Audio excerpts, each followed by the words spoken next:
Hey, good morning, Trondheim friends, and welcome to this week's episode of Patio Ponderings. I am so glad to be with you today here on the playground at Trondheim Lutheran Church.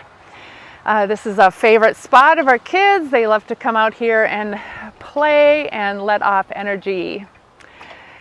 So today we are taking a look at the reading that we had on Sunday, which comes from the Apostle Paul's letter to the church in Corinth.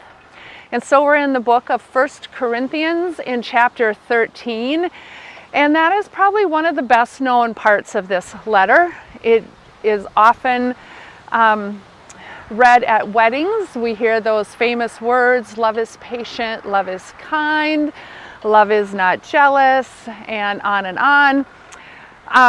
One of the things we talked about though on Sunday is that this is nothing to do with romantic love, and it has to do with a church that is divided and struggling, and Paul is writing to them in his frustration, maybe a little annoyance. And so one of the verses that caught my attention this week comes right in the middle of Paul talking about how everything ends but love.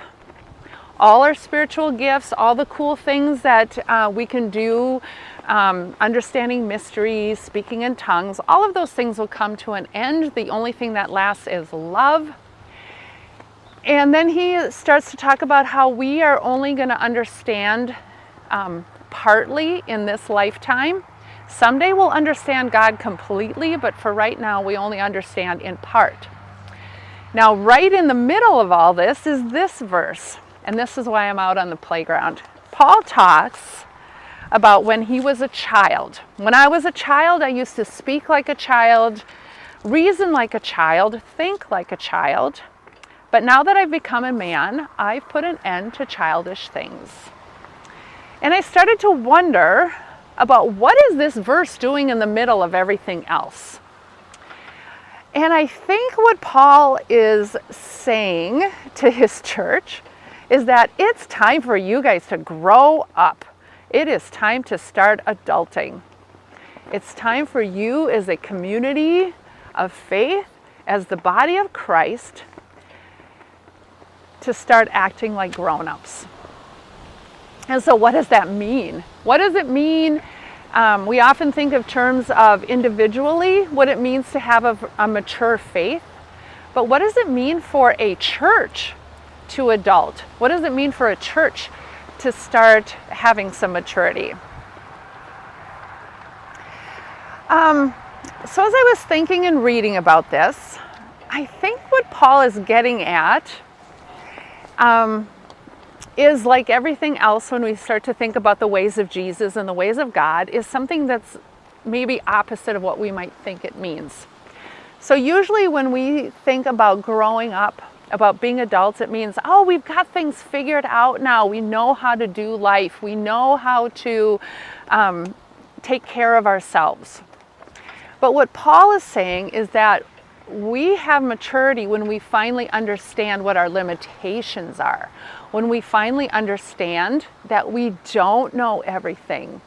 When we finally understand that we cannot rely on ourselves and that we have to rely on God.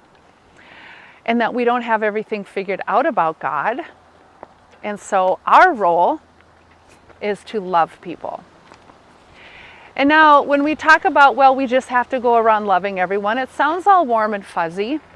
But you know, that in and of itself takes a fair amount of maturity and wisdom, because sometimes it's really hard to love others when we've been hurt by others, when we just don't like other people, when we have big differences and ways of being that we have to overcome.